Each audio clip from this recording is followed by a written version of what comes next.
It's Emily. We're back with Chef Madeeha from Kebab and Curry in Williamsville, cooking our chicken tikka masala.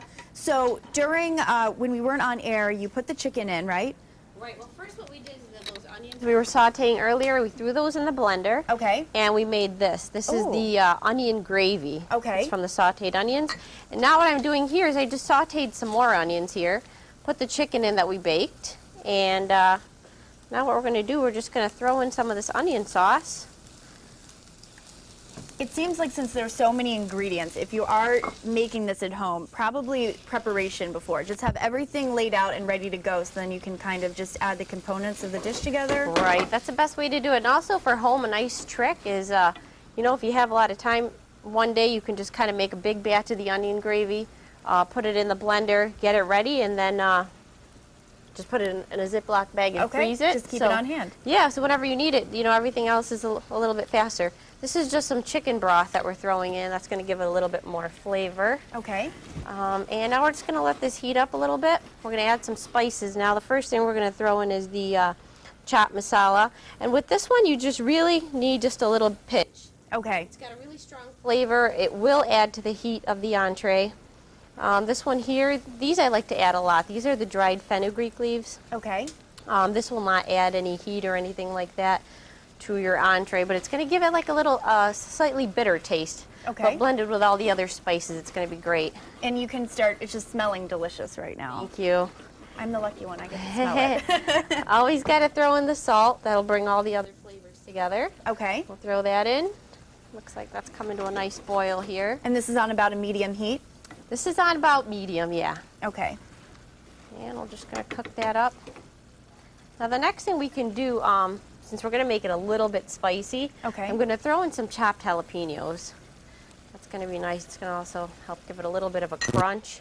We've got some of our homemade vindaloo sauce. If you don't have this at home, use any kind of extra hot red chili powder. Okay. That's probably going to make it about a little more than a medium. Do a little medium plus here. Okay. What is in the vindaloo sauce? The vindaloo sauce is made with dried red peppers. Okay. So we make that at the restaurant as well.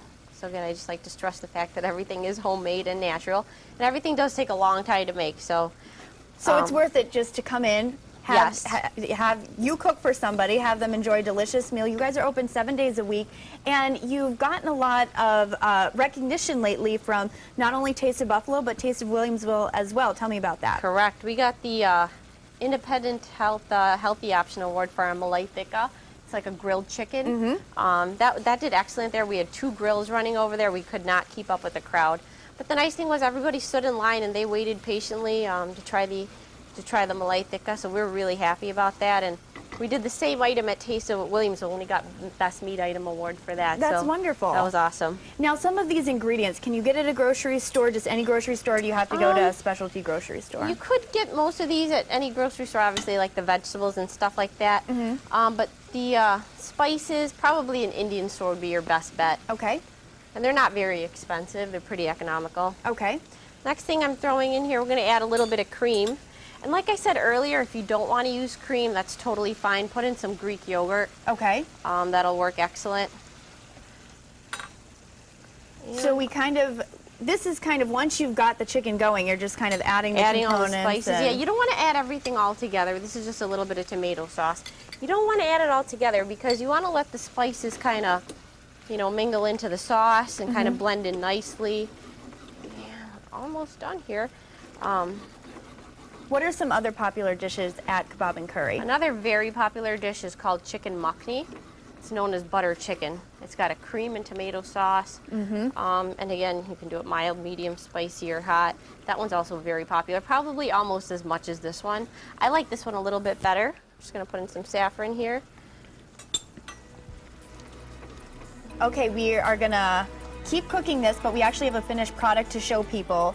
And in our second helping, we didn't get to it now, but we're going to get back to that app that's going to print out our receipt for our chicken tikka masala.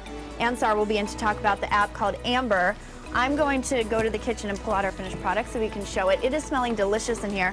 I have to say, my favorite, I think, Indian vegetarian thing are the vegetable dumplings. Okay, all like together. The samosas? Yes, samosas are delicious. Okay, here's the finished product. It looks delicious. that with some basmati rice. Wonderful. Rice.